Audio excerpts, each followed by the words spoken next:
Good morning, everybody, and welcome to Championship Day of the 2021 AUDL season. Glad to have some morning press conferences again, and we'll begin with the head coach of the New York Empire, Anthony Nunez. Anthony, good morning. Good morning. If you could just start with an opening statement, and then we'll get to questions. Opening statement about what it feels like to be waking up on the day of a championship game. You know, it's younger me's dream come true. To be able to wake up on a championship weekend. I've been able to participate in championships at the youth level, and now being able to do this at this level is a fantastic feeling. It's I'm energized and a good kind of nervous. So the first question we have for you about yesterday's game against San Diego. Clearly, you took the Growlers exactly out of what they wanted to do. What was the game plan defensively? How did you disrupt their rhythm and flow and seize control of that game so quickly? Sure. The game plan going in was throwing as many different types of defenses as possible at them. So we would throw some zone looks, some different junkie type things, and disrupt their cutter-to-cutter, which is something that they were very good at all season long, and completing the cutter-to-cutter throws.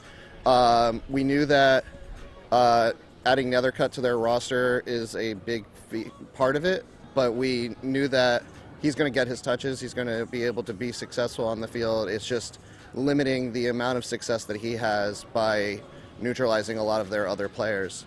They're a great team, and they really fought until the end and gave us a little bit of a scare towards the end, but our game plan worked out.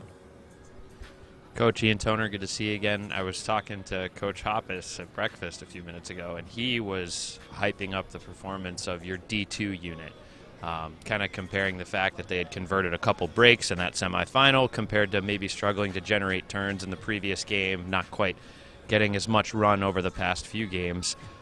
What's been the secret to finding that unit's ability to execute on the big stage?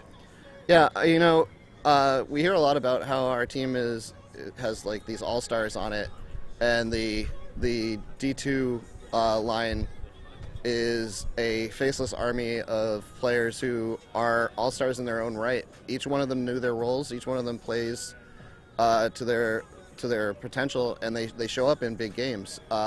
Against Boston, the D2 line, every player on our team had like some form of contribution to that win.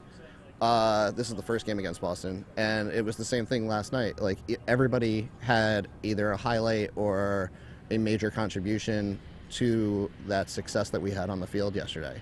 So the D2 line is a big part of this team, and they know it, and that's the mentality that we want them to have going in. So. Tyler Kinley here. Let's say you pull out the win today. Who are you going to be on your roster most excited for to have that gold medal? You know, I have a lot of history with a lot of the guys on the team.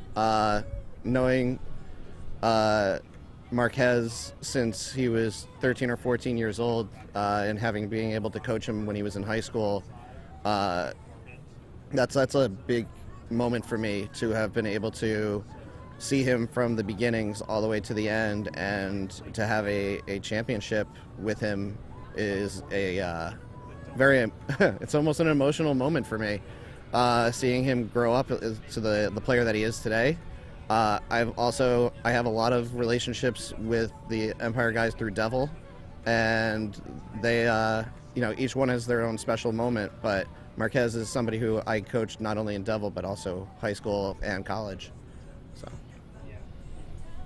Coach Alex Rubin here. You've been, growing with the team over the course of the whole season in your first year. How does your message shift now that there's just one game left?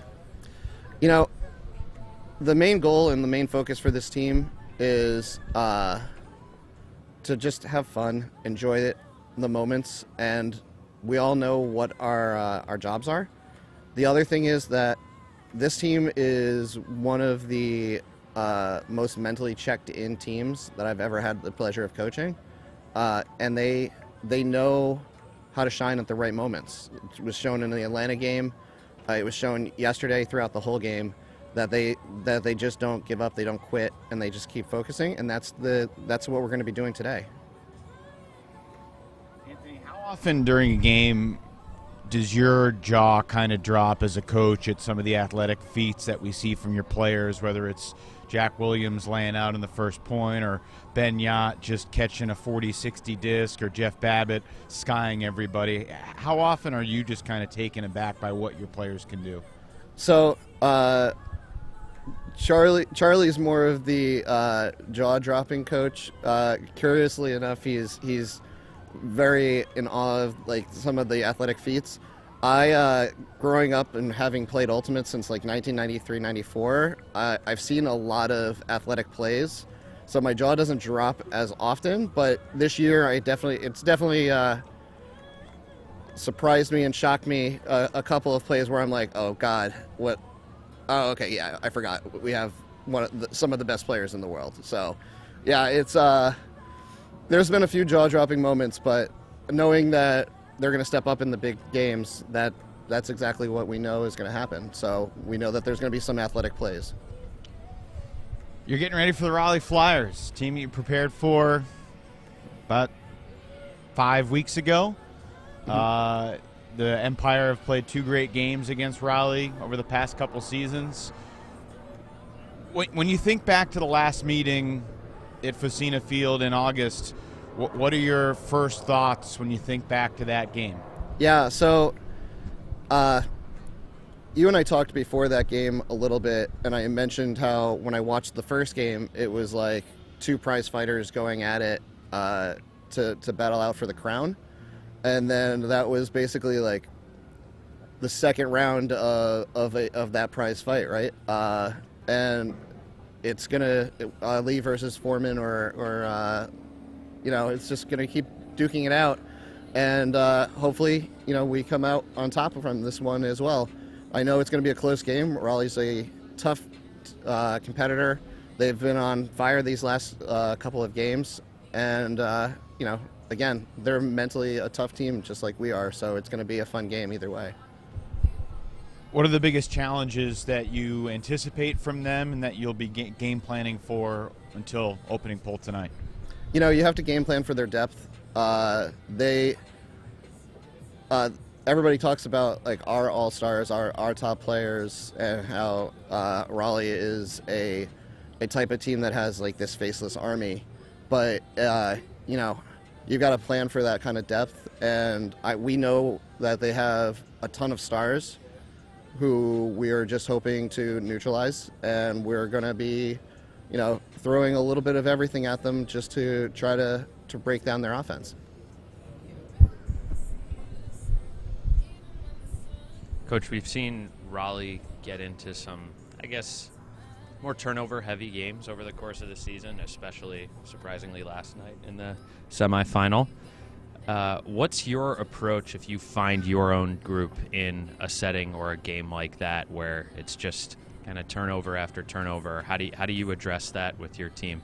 We're a collaborative group, so we talk to the leadership, and we know that it's almost near impossible to throw a perfect game, and so when turnovers do happen, it's more important to have that mind frame of either A, get the disc back, or B, never feel like you are checked out of that game. We had a ton of turnovers against Atlanta, and when you looked around at halftime, you knew everybody was still just in this focus and this ready to go, and we knew that we're going to be in control at some point. We just needed to get the disc back and keep playing defense. Anthony, last thing, more of a logistical thing. Do you anticipate the same 20 players who played last night being on the field tonight, or do you think there could potentially be some changes? We're not really sure yet. We're going to be meeting as a leadership group this morning. We're going to discuss matchups, what we want, who we think is going to be the best to work against this Raleigh team. Different players bring different things. So, and we're lucky to have 30 players who can fit into this roster and be able to do something different for us and give us something different. Awesome. Anthony Nunez, best of luck today, 7 o'clock, the Raleigh Flyers and the New York Empire in the ADL Championship game. Good luck. Thanks for your time. Thank you. Take care.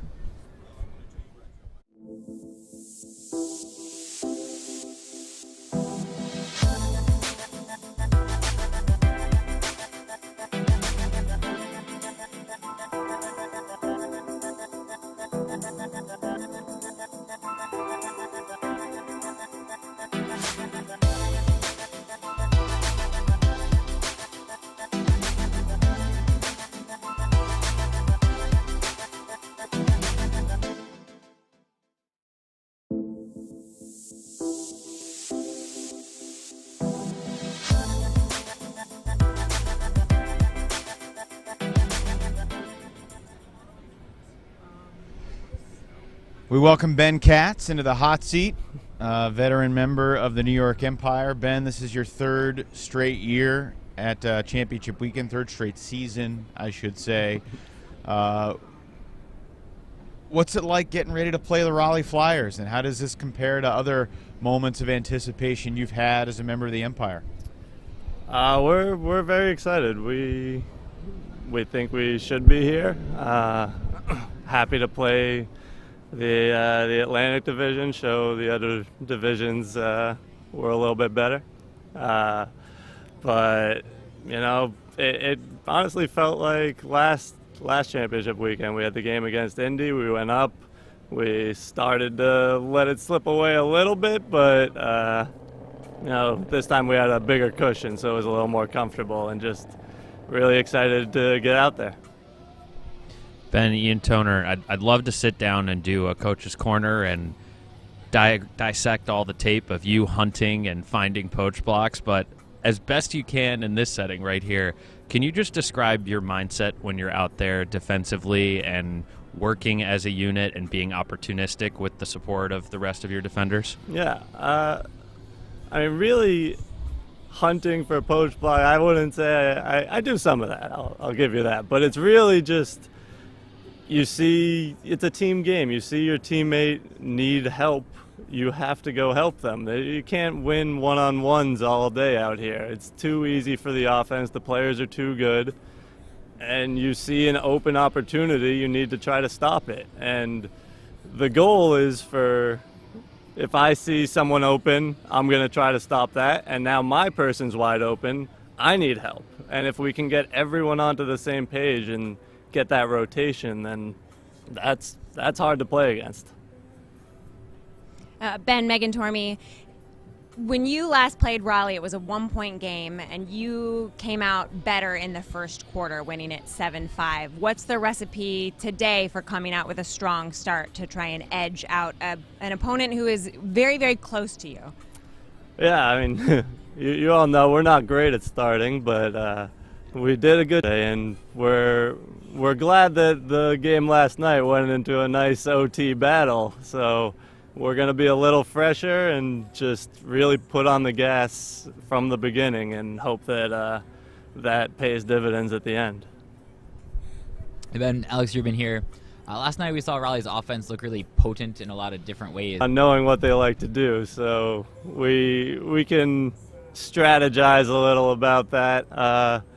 But, I mean, they have a lot of really good playmakers, and we have a lot of good defenders. But like I said, our biggest thing is playing as a team and trying to help each other. Ben, I appreciate your attention to the team, but the fact is that in moments of desperation, you have Ben Yacht, you have Jeff Babbitt skying dozens of defenders, it feels like.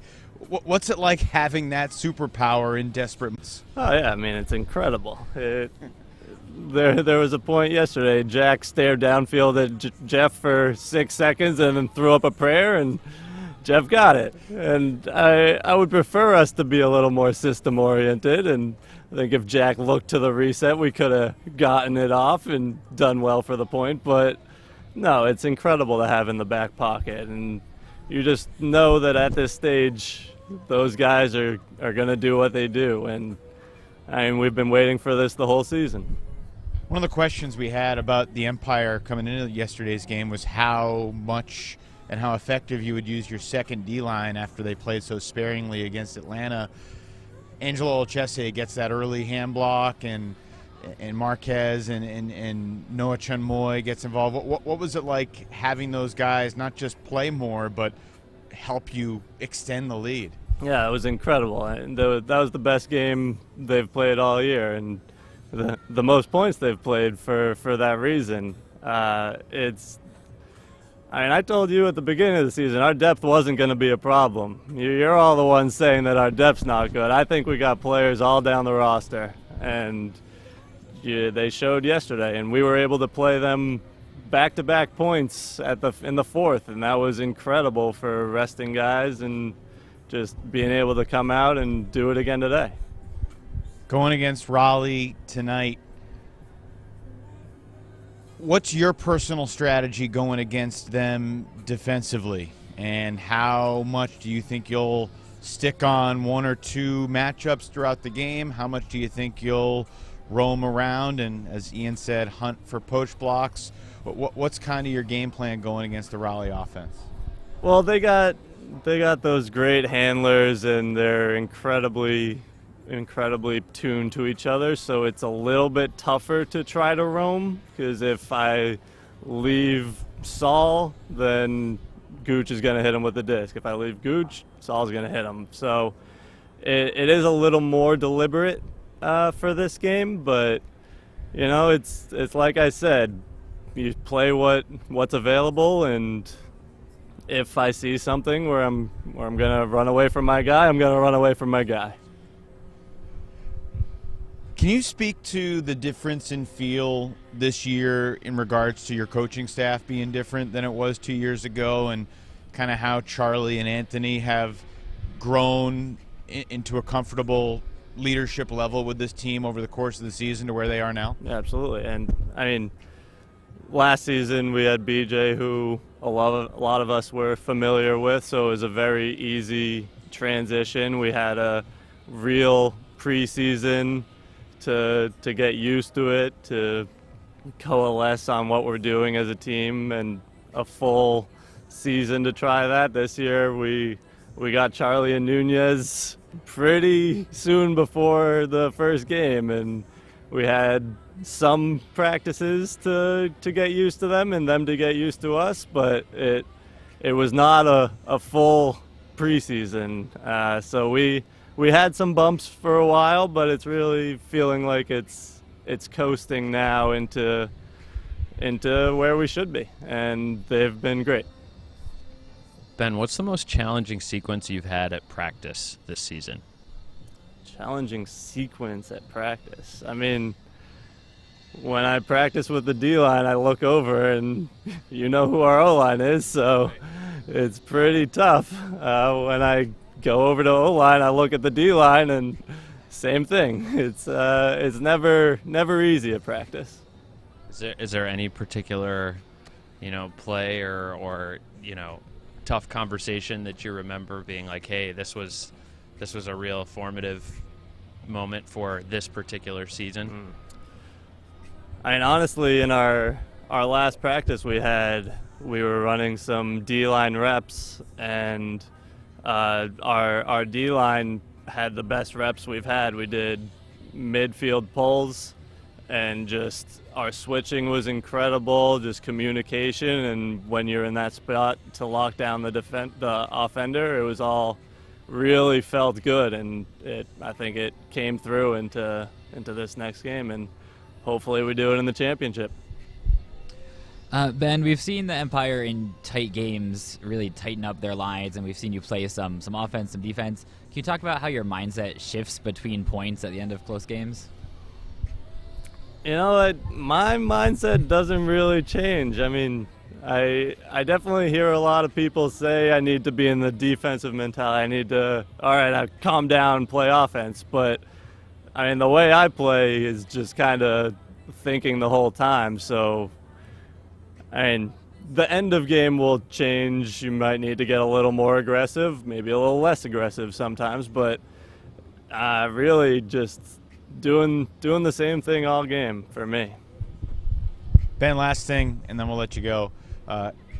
Can you share your thoughts on buzzer beater situations, both offensively and defensively? Obviously, the Empire have excelled in that this year, and you might not be here without those special teams moments. So if you could just share your thoughts on the importance of those and your general strategy for those moments, that'd be fascinating. Yeah, I mean, the ADL is still fairly new in terms of the game, so buzzer beater, end of quarter situations are not fully fleshed out yet. We, like you said, we have the incredible athletes to go get it, and Jack has been feeling good about putting them up there, so we're happy to have those. But I mean, I think oftentimes at the end of quarter, not necessarily just buzzer beater, but if there's a minute left, teams do a bad job of playing defense. And you can get it softly to the 50-yard line within 2 passes, and you're in a great position to score there. So I always harp on from the defensive end, just don't change anything with a minute. A minute's a long time. And hopefully we make them grind it out or get an early turn. And we have had lots of opportunities at end of games where we're playing real defense. The team doesn't really expect it, and now we get a free one. For the 10 seconds left, it's just get downfield and hope we make the play. Ben Katz, appreciate your time this morning. Good luck tonight against the Raleigh Flyers in another AUDL championship game. Thank you. Thank you all. Thanks so much.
We're now joined by New York's Jack Williams.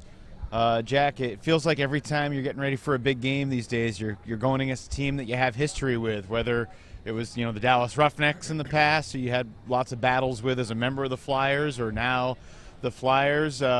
What are your thoughts on facing Raleigh in a game of this magnitude?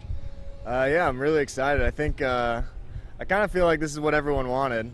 This is certainly what I wanted. I feel like this is probably what the league wanted too. We've played the Flyers 2 other times, I believe, and both were double overtime games, like really, really exciting games. The 2019 game was unbelievable. Thought it couldn't be topped, and then the game this year was even crazier somehow. So I think it's exactly what the league wanted. It's exactly what I wanted, so I'm pumped for it. Jack, we were watching SportsCenter this morning at breakfast, and your incredible grab from the first point of your semifinal was on the top 10. What was going through your mind when you made that catch, and how do you think that set the tone for the rest of the game?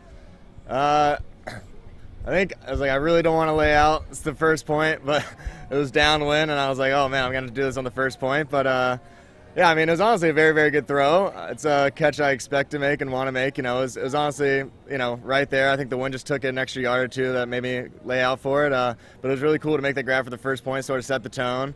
I think if I would have dropped it, maybe, I think we still win the game. But But it was a good way to jumpstart the game and get the energy going and kind of pump me up, pump the rest of the team up. And yeah, it was cool to wake up to that. I got a bunch of texts saying like, "Yo, congrats on making it." So it's definitely a bucket list item. It was cool. Jack, Tyler Kinley. Again, you do have history with these teams. They know you, you know them. What do you expect to see from them strategically on you to try to limit you, and how do you expect to try to counter that? Yeah, I think I generally know who's going to match up against me. I think they'll probably throw a couple different looks at me. I don't think Tim McAllister's here this weekend, or is he? He is here. Oh, he got here this morning. Nice. So maybe am I matching up with Tim, Mike? We'll see. I'm sure they're going to throw a couple different looks at me. I've been texting Mike back and forth saying, he's been taking jabs at me, and I said, whoever tries to guard me, give him a pat on the back already and say, nice try, because, I like competing with those guys. But I think, Mike's a very good coach. He's going to have a really good game plan. He's not solely focused on me, obviously. He's focused on the entire team, containing us as a team. And so I'm sure he's got some good strategies. We got some good strategies for them. But, I'm excited for it. Jack, Megan Tormey, how do you think your team has evolved since your last meeting with Raleigh as you rounded out your season, and how do you think that'll give you an advantage in today's game? Yeah, I think I said this before. I think that Raleigh game was sort of when our offense felt like it was really gelling for the first time. Like I said, we've had a lot of new pieces join the team this year, and so it took a while to sort of gel together, and that Raleigh game felt like the first time where we really, under a high-pressure game, really performed at a high level. And since then, I think we've gained more and more confidence with each other and our ability to kind of play a really clean game together. So on the offensive side, I think we've gotten more and more confident as the season's gone on, and sort of started with that Raleigh game. And then defensively, again, I think it comes down to chemistry. I think we saw this last game against San Diego, felt like all 7 players that were on the defensive line knew where everyone was going to be, knew what angles to attack, what to take away, and everyone felt like they were really on the same page. So I just think the chemistry's really gone up a level in the last 4 or 5 games. Jack, Alex Rubin here. We saw you in your playoff game against Atlanta barely leave the field. If this game's close, how many points do you expect to play, and are you ready for that on the second game of back-to-back? Yeah. Well, luckily these games are at night, so it takes a lot less time to recover, which is honestly pretty big. I wasn't expecting to play that many points against Atlanta. I told our coach Charlie, I was like, if we go down early, like we kind of want to go out, like riding our best players. We want to kind of like shoot all the bullets that we have. Was not expecting to play that many, but I also was not complaining. I felt pretty good, again, because it's at night. I think I started cramping up like the last point or two, which is kind of perfect. I think that's right when you want to start kind of losing your legs, is like the last point. So I expect to play as many points as Charlie puts me out there. I think the pride in everyone kind of says like, yeah, I can play another point. I'm obviously going to try to be honest and be like, sit myself when I feel really, really tired. But I'll play as many points as Charlie wants me to play. Jackie and Toner, good to see you again. So. We can run through the list of your overtime accomplishments and clutch plays. Is there anything to the idea that maybe there's a slight mindset shift, maybe you get in the zone, maybe something different happens, or when you step out on the field in overtime, is that just any other point and you're just going out there to execute? Yeah, I don't think there's any mindset shift for me personally. I think just in general for those points, things tighten up just a bit. Everyone's playing a little tighter, not as loose, and I feel like generally throughout the whole game I'm able to get open with relative ease, and so in those tight moments they look for people that are open, and so I feel like I get maybe slightly more touches because my ability to get open in those situations. And then I'm definitely not like thinking like throw the goal here, do anything special, very much just playing on instinct. And I mean, I think part of it's just random coincidence that I've thrown or caught some of these game winners. But yeah, I've kind of thought about that myself. I don't really think I see it any differently. I think the game just sort of slows down for everyone because things get tight. Everyone knows we have to score this point, and I just do my best to get open, and my teammates throw it to me, and then eventually the disc ends up in the end zone. So, yeah. Jack, I met your parents maybe a month or so ago. They're your biggest fans. And they were telling me about how when you started playing at Wilmington, you were like, those guys are so intense. I'm never going to take ultimate that seriously. Yeah. When did you get the itch to start taking this sport as seriously as you obviously do, and what was that transformation like? Yeah, like, looking back at my freshman year, I like telling this story because it's my freshman year. It was my first year ever playing Frisbee, and I was not very good. Couldn't throw. I would get played like a point or two a game and just catch a deep puck, and then I was off. Like, if I had to throw it, it was not good. And yeah, there were multiple times that year I thought about quitting. Like, after Easterns, it was like 40 degrees and raining. I almost quit. I didn't go to regionals. I wasn't gonna go to nationals. They just, like, the bus was happening to go by my hometown on the way to nationals, and they picked me up, and I was like, all right, I'll go. And then I think at that nationals my freshman year, I saw, like, ESPN was there, and, like, you know, the level of intensity was, like, way higher, and I was like, wait, this is actually pretty cool. And I kind of got into it at freshman at national. I made, like, a play or two, and I was like, wait, this is really, really cool.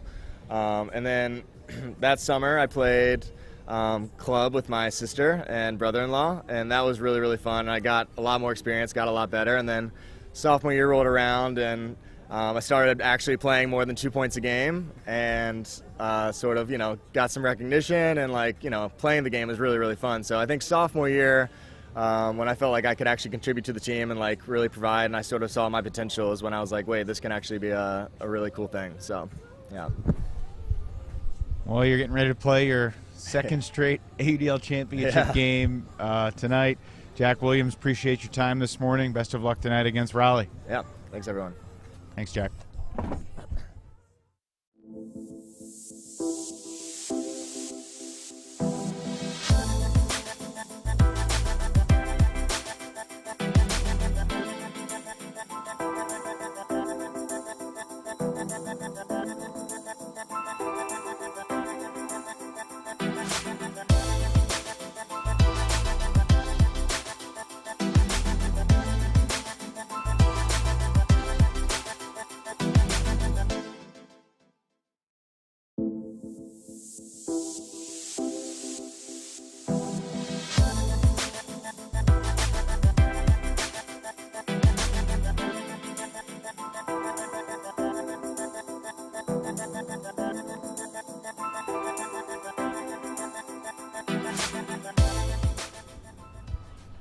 We welcome in Mike Denardis, the coach of the Raleigh Flyers. Mike, congratulations on the win yesterday. You're getting ready to face the New York Empire tonight. Before we get to the Empire, let's talk about last night, and obviously a roller coaster for the Flyers again. You've lost a bunch of those games. You've won more of those games lately. What was kind of the turning point last night, and how did you guys stay together and get that win? Turning point is probably not throwing in a double coverage. It usually helps when you don't do that. Just trying to live to our identity a little more and not force things. Take easy stuff, because they were going to give us easy stuff, and we were choosing a harder path a lot of the times. It's a simple game if you just break it down into the outs you have, and unfortunately we were taking bad ones at the time. And once we tightened up and figured out, like, the proper things to do, between probably like the third quarter on, maybe mid-third quarter on, I think we played a great game offensively. Defensively, they were tough to dispossess. Like, they have a lot of good cutters. They have a lot of, like, outs on their offense, and they used them all last night. They had a great game plan, and they executed really well. Coach, Ian Toner again. Last night, final horn sounds. You throw the clipboard in the air. The euphoria, the joy sets in. How long did it take for you to kind of have your first thought about, okay, I need to start game planning for tomorrow? And what was the first element of game planning that came into your mind? Sure. Well, the clipboard throw is an homage to Brian Casey, Jack's old coach. He's a big clipboard thrower, so I wanted to give him a little shout out, because he was a Flyer. He's like in Flyers lore, a very, like, big piece for us. But I think, like, we've had a couple really tough battles against New York. We've seen them, like, won championship, got to see them a lot last year. So we know what they do. We know their strengths and some of their weaknesses, and we're not reinventing the wheel with how we have to beat them, but we'll probably have a couple tricks up our sleeves. But they're a great team, and obviously they have, like, really, really good top-end talent, and taking the disc out of their hands and putting them into difficult spots is our game plan. offensively, just being reliable and consistent and living to our identity, regardless of what they do, because they're going to throw stuff at us that we're uncomfortable with, and we have to be okay, like, being a little uncomfortable and taking the right choice opposed to being uncomfortable and taking poor choices. Mike, Tyler Kinley, going into yesterday's game, I mean, it's a huge game. I can't imagine that the coaching strategy was included as many deep shots that hung, as many turnovers as the game seemed to start with. What was the conversation like during the game, and what's been the conversation since about how the game started out and how it panned out? I mean, you can see our offense. It's pretty dynamic. Like, we have a lot of bigs that can stretch. We have a lot of small ball players, and Allen Durs. I mean, you can call Durs a small ball player, but he's kind of a mid that can connect small to big. But Allen's a great connector too. So it's like you have all the pieces in place. You just have to make good choices with what teams are giving you, right? And it's sometimes it's hard when there's a presentation of an open one-on-one look, but we all know there's a help side defender there a lot of the time. So our throwers just have to be smart because New York's probably going to do a lot of that stuff. But we adjusted, and the conversations were, what I was telling them was the same thing, which I'm not going to say here because it's probably going to be much of the same I say against New York. So it's just living to what our game plan is and what our methodology is, and taking good choices when they're presented. Mike Meagles, when I think about yesterday's game, it really came down to the last couple of minutes, and if your team was any less heads up, you would not have won that game. Like, I think about Elijah Long's score in the end zone after Ross Barker turfed the disc, and I'm curious, like, how you keep your players so mentally dialed in to the point where they're ready to make that kind of play in that split second that is the difference between your team losing and your team being able to take it to overtime and win the game. I talk to them about game plans and all the time, and I say, look, like, here's our game plan. We're gonna fail at it. We're gonna fail at it a bunch of times, but like, you want to be doing the right thing more times than not, and if you do that a large percentage of the time, you'll get that like random block or the random event that changes a game, right? Like, through when we started dialing in, even defensively, like, I think the whole game we were pretty dialed in, but if you do the right, stick to the game plan and do the right things more than not, those luck events happen more, like those random luck events, right? Especially when the pressure ramps up. If you're doing them when the pressure ramps up, you're higher, higher statistically to get those Ds, or like, mysterious moments that happen. They're not, a lot of that luck isn't luck. It's just pressure that finally breaks teams. And that's what happened yesterday, right? It's like we pressure them. You see a turf throw when they're backed up in their end zone and near an end of the game. And then in overtime, you see a hammer that's thrown that dinks off their hands, right? That's just because we applied a lot of pressure. We applied a lot of pressure through the game, but the moment wasn't big. Then the moment the energy got big, and they mysteriously doinked to throw, or threw a turf to throw and doinked to pass. And it's like, those things aren't like happenstance. They happen because of all the other things you do right. And sometimes a lot of them happen early, and it's great, because then you win by a lot. But, it's part of the game plan. Mike, Alex Rubin here. Last night's win, your franchise's first at championship weekend. What does a win like that do for your confidence heading into this championship game? I mean, I think we've wavered a lot with wins and losses and like tough moments this season, but like our confidence has never gone away. We keep telling ourselves, in every meeting, we're like, we're the better team, we're going to win. And we have to mentally prepare to be winners, even if it looks like we might lose. And that's what we're doing, and we're winning. And like, we're just going to keep sticking to it, because we should win this game. And like, winners win, and we're going to win the game because our team believes we should, and you see it happening. Atlanta, DC, Chicago, like, we believe we're going to win, we're going to win. Hi, Mike. Lindsay Sue here. You've started moving Elijah Long to the O-line in some of these must-score offensive points. What went into that decision, and are you going to continue that in the New York final? Yeah, we're going to mix Eric and Elijah in. Eric played some O points too. I mean, it worked really well in the DC game. It worked well in the Chicago game to some extent. Like, those guys are very capable and value-add pieces And even like Noah will potentially get some points in like the stretch because we know those guys can possess the disc, can make good decisions, move the disc, and that's what we're looking for in those key moments. We want people that are reliable, and we want people that can control the disc and once again, I talked about this yesterday, but dictate tempo. If those guys are in, we're dictating tempo no matter what defense they throw at us. So that's what we're doing. Mike, Eric Taylor had some really big pulls in the second half of the game. How do you teach him to pull like that? I probably would have lost the longest throw competition amongst the owners, so I'm certainly not the one that taught him that. I mean, he's a tactician. Like he teaches throwing in the triangle. Like he's just constantly thinking about the angles of his throws, the release points, how to get more velocity, how to get more spin.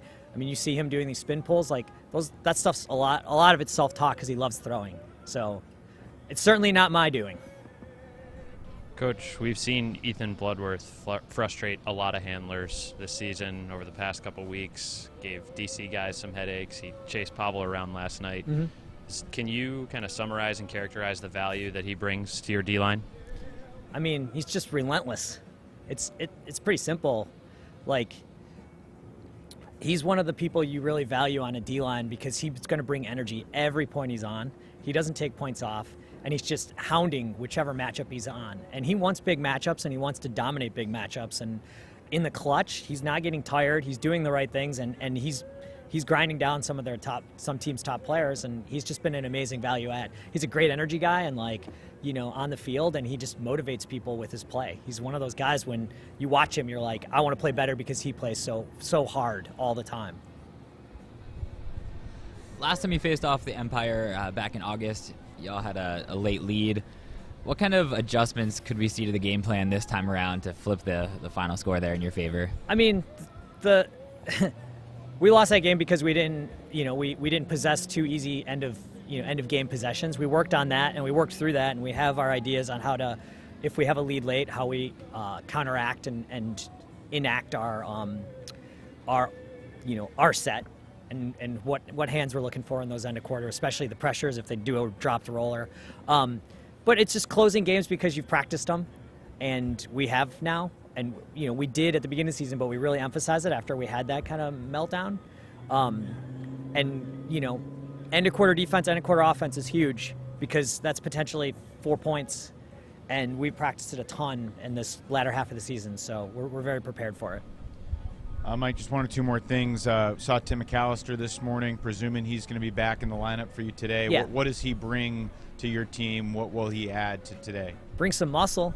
He's just he's just a rock, man. Like, he's been one of our defensive rocks forever, and he's just a guy that's he's very much like Ethan in a different way.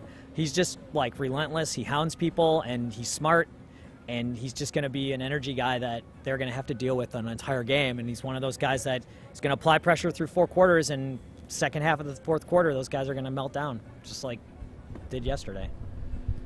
And lastly, any public message for Jack Williams that you'd like to throw out there before going against him in the finals? Just be ready for all kinds of fun stuff being thrown at him. Just be ready. Mike DeNardis, thank you so much for your time this morning. Good luck tonight against New York.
We're now joined by Anders Juengst, offensive line cutter for the Raleigh Flyers. Anders, congrats on making it to the championship game. How would you characterize your kind of emotional roller coaster of last night's game? There was some fire, there was some intensity, two really good teams battling to be at the same spot. As you've kind of reflected on what happened last night, what stands out the most? Man, I think the whole team, the whole time, believed that we were going to win. And I think you can see it, especially in the second half of the fourth quarter, the way our offense played and the way our defense played, that, you know, it was going to go our way. And maybe those blocks came a little later than we expected. But I think confidence was key, and we all have it for sure.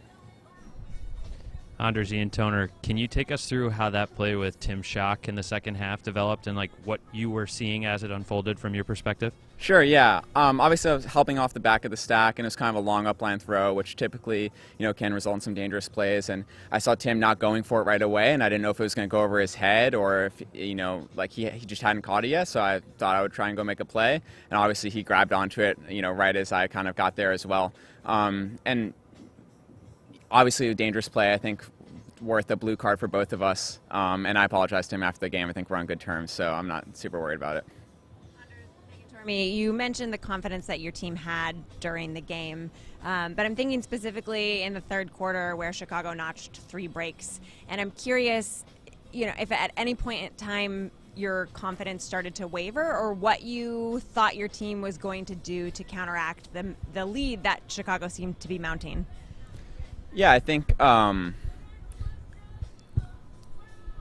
it was apparent that but in the fourth quarter, you know, our offense had got it figured out, you know, and we put up 8 holds, you know, or 6 holds and a couple breaks without a lot of pressure.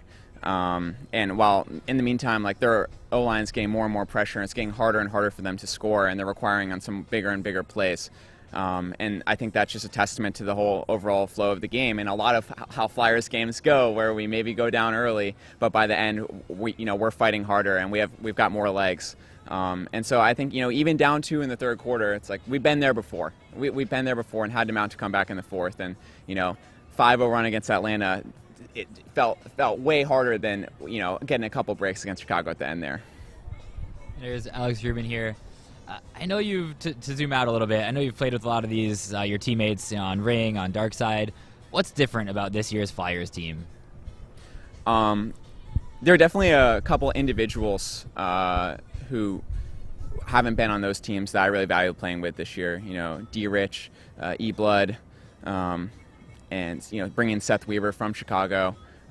So those individuals, you know, make everyone's job easier that, you know, we didn't have on the Ring roster in 2019. But I mean, I think a lot of it's the same pieces and the same personnel and the same mentality, and that has gotten us very far in the past. You know, whether it's college finals or, you know, club semifinals, and, you know, losing by 1 point club semifinals. I think you can say that any team that gets there is a nationals caliber team or a finals caliber team. So, you know, last night we turned one around and it came out our way. And I think that, like, you know, I would expect it to go the same way tonight. Anders, you had a great regular season, 48 goals in 12 games, among the top 5 goal scorers in the league. You've scored 3 goals in 2 playoff games. Have you noticed a difference in the way teams are defending you? Obviously, it doesn't necessarily matter who scores the goals. You're still getting these wins. But curious if you've noticed changes in how teams are matching up with you, maybe putting a little more attention on you downfield, and just kind of how that has impacted the way you look at playing offense. Yeah, I mean, I think that over the last couple games, I've definitely drawn the other team's, like, best playmaker, and, like, if that's the other team's defensive strategy to guard me, then, like, I'm happy with that, right? And it's going to make all the matchups easier across the board. And, you know, I'm going to be opportunistic and strike when I can, but like, if you watch the Chicago game, a lot of the times in the end zone, they're just bracketing the front of the stack, and so I'm just running back and forth until we find an opening and they blow a switch. So, you know, I'm going to do my part and run hard and draw a hard matchup, but at the end of the day, the only thing I really care about is getting a 1 in the win column. So you strike me as the guy who doesn't care a ton about personal stats and accumulating those. When you head into a game or look back on a game, what are the key, I don't know, decisions, elements, or metrics that you look on that kind of help you determine, yeah, I played well today, or, hey, I've got to be better next time I step out there? I think like offensive yards generated in the fourth quarter is something that I think that's most important to me right now. We've got a lot of guys who are going to strike early, and whether it results in some quick holds or some quick turnovers, like the general trend has been that we're going to shoot deep pretty frequently in the first half, especially. And I think it's great if we hit the fourth quarter and I haven't had to do that much, then I'm feeling pretty fresh and I can run around and win us a bunch of unders and get the ball off the line and all that good stuff. So we just heard from Coach Mike DeNardis how he's willing to shift over players like Elijah Long and Eric Taylor, Noah Saul over to the offense to sort of solidify the O-line late in games. Can you talk a little bit about the chemistry of switching or rotating players in after not playing with them for the first half? Yeah, I mean, Saul, Matt, and I have played with Elijah for who knows how long. Elijah and I captaining Darkside together in 2019, and then have been playing on the team even together before that. Saul obviously has been playing with Matt for a long time. So, and then Eric, at Carleton with Henry and Saul, and so there's so much overlapping history with all those players that I think chemistry isn't really a problem, and we're all super comfortable. No matter what seven are out there on the O-line, we believe we're going to punch it in. Durs, I know you have roots in the D.C. area. What's it like playing championship weekend in your quasi-hometown? Oh, it's awesome. This is the first time I've ever been to Audi Stadium. It got built after I moved to college. But it's great having my family out here and some friends from the area as well. It's just super awesome to play in front of this somewhat home crowd and knowing that we've got some extra Flyers fans in the stands. Not too long ago, you matched up against the New York Empire. What stands out most when you think back to that game and all the crazy turbulence and twists and turns that we experienced that night?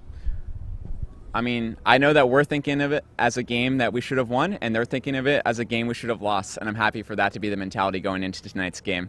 I think DC probably felt that way after our last regular season game, and then we took it to them in the first round of the playoffs and kind of just really ran them over in the fourth quarter. So I'm super excited, and I think that all of us, we're hungry for a little revenge, but we're also confident, and we know that this is a team that we can beat, and we're the more talented team, and we're going to go out there and win.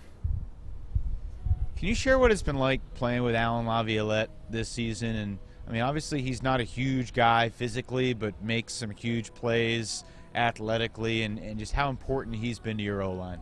Yeah, Alan's awesome. He contributes so much and has shouldered a lot of responsibility, whether that be, making big plays that are resulting in goals or attempting to make big plays that result in turnovers. And so he bears a lot of the load for us. He's the rock, he's going to go out there and do his job and be consistent. And everyone knows what they can expect out of him every game, and that's his best. So it's an amazing player. Anything else for Anders? All right, Anders Juengst, we'll let you go. Best of luck tonight against New York. Thanks for your time this morning. Thanks, guys. Appreciate it.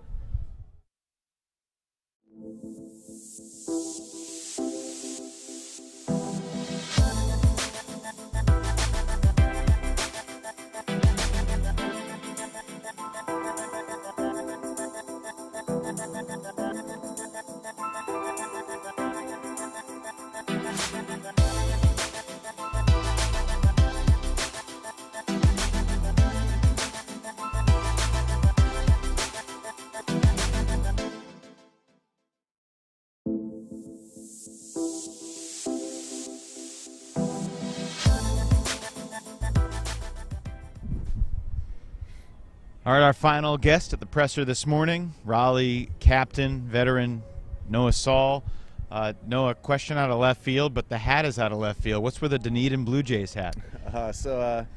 This was a gift from my father-in-law who passed away a couple weeks ago unexpectedly. Heart attack at 66, really just difficult. But yeah, he worked at their spring training down in Dunedin and got me this hat. So just paying a little tribute to him this week, thinking about him. We just celebrated his life on Thursday up in Maine, my wife and her family. So, I'm thinking about him. I think he's looking down on us this weekend. He was a huge athlete, great competitor, big fan of Ultimate Frisbee. Got him out to that Boston game. So yeah, just a little something to think about him this week. Yeah, condolences. I saw that news that you posted on social media the other day. Thanks. How has that kind of impacted you performing on the field this weekend, and how is that kind of lingering in your mind throughout everything? Oh man, that's a complicated question. I mean, it's been tough, honestly. It's been just a really emotional couple weeks, and yeah, I mean, it's a little tough to focus on Frisbee at a time like this, but at the same time, like I said, he was a real big athlete and competitor, and a big fan of the Flyers and the game. So, you know, really, I'm just thinking about how lucky we are to be here, and how glad I am to still be playing this game, and you know how glad I am to wake up every morning and get to do what I love. So just trying to take that mindset into every game. Noah, no matter whether I'm talking to Mike D, talking to you in the hallway, everyone on this team just talks about this confidence and unquestioned belief that they have that doesn't matter if we're going to drop 2 or 3 or 4 games in the regular season, like we're winners and we're going to win in the championship when it matters. Where does that mindset and that belief come from? I mean, I think it just comes from experience. You know, we've been playing at the top level for years and years and years now, you know, between making club semifinals, you know, 6 years, and being in the playoffs every year in the ADL. You know, we know we've been at the top for a long time, and we know how good we are as a team, and I just think, you know, that confidence is earned. You know, I think we are the best team. I don't think it's, you know, I think we're the deepest team. I think we've got the best 20-man roster. If you look at, you know, the teams that were here this weekend, the rest of the teams in the league, I just think that, you know, we got an influx of great talent this year, and we're all feeling really good about, you know, the team we have. So. Noah, Megan Tormey, what does it mean for you to be here? It was 2015 since Raleigh was last at championship weekend. I'm curious what being here means to you right now. And I'm also curious, what do you feel was the difference maker this season? I mean, you talked about the talent on the roster, but that's something that we've noticed every single year about Raleigh, and you haven't quite managed to put it together. So what does it mean to you to be here, and what was different that you were finally able to take that talent and get to where you wanted to go? Yeah, it's great to be here. It's great to be back at championship weekend. I think it's, you know, where we should be every year, and so it's always been disappointing to, you know, lose in the playoffs the last couple of years. But yeah, I mean, for me, it's just I'm glad that every year we're competitive for a championship, and you know, this year feels like the year. And I think, kind of, you know, as you alluded to, the difference this year is that confidence. You know, I think from day one, we were, you know, we knew we weren't going to be happy with anything less than a championship, and we've kind of, you know, our mindset all along has been that we are the best team and it's ours to lose. And so. Yeah, I mean, I think there's something a little special about this year. It's hard to kind of put it to words. I think that just you know, every team is special for its own reasons, but the group we have this year just came together really well. I don't know if it's the pandemic or what, but it just feels like a really tight group, and we just gel really well, and we love playing with each other. And yeah, I mean, that confidence has been there from day one. We just talked about what it's going to take to win a championship this year, and like we're gonna do everything, and we're gonna commit to it, and just, you know, yeah, I mean, I don't know, it's just something special we got. It's tough to put into words.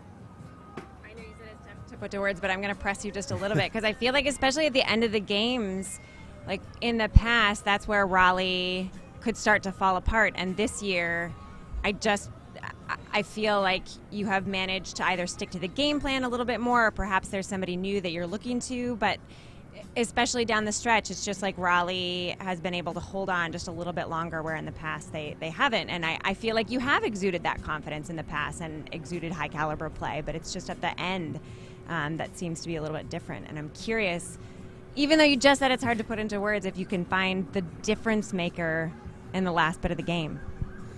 Yeah, I think a big part of it is our depth, honestly. I mean, we really can rely on our whole roster this year. You know, to our 20th guy, we're extremely confident in all 20 being able to make plays. So I think that helps, knowing that a lot of these other teams are playing the same couple lines, the same 14 guys a lot, and we can really stretch it out more. But, you know, North Carolina, we've always been kind of gritty, hard-nosed, like tough defensive team. And so we're used to making big comebacks. We know it's a game of runs, and we're good at making those runs and kind of stealing momentum from teams. And so, yeah, I mean, even the years where we lost in the playoffs, that was still our MO. You know, we had a lot of exciting wins those years too, a lot of big comebacks, you know, a lot of great last-second victories. So that's always been there, I think. And even this year, you know, we had a couple that didn't go our way, but you know, we just knew that we had the capability to win all those games. We had the chance right there. We had the disc, a lot of them, for the win. So even though early in the season we weren't exactly punching those in, you know, a couple one-point losses, you know, we know we're getting better every week still. You know, we have great practices where everybody shows up, and we're constantly improving and working on the things where we're weak in games. And so just knowing that we're already the best team and we're just getting better every week, I think it just builds and builds. And you know, when we're in those moments and we're down, we just know that we're never out. So I think that's been the case every year, but I think our depth this year has really helped us finish those games. Alex Rubin here. I want to look ahead to tonight's matchup with New York. Obviously, you played a great game against them back in August. Can you talk a little bit about your defensive approach? They have a pretty intimidating O-line. You know, Jack Williams, you're familiar with. You know, Ben Yott, John Lithio, Ryan Osgar. You know, how do you approach those matchups and try to generate turns from an all-star cast?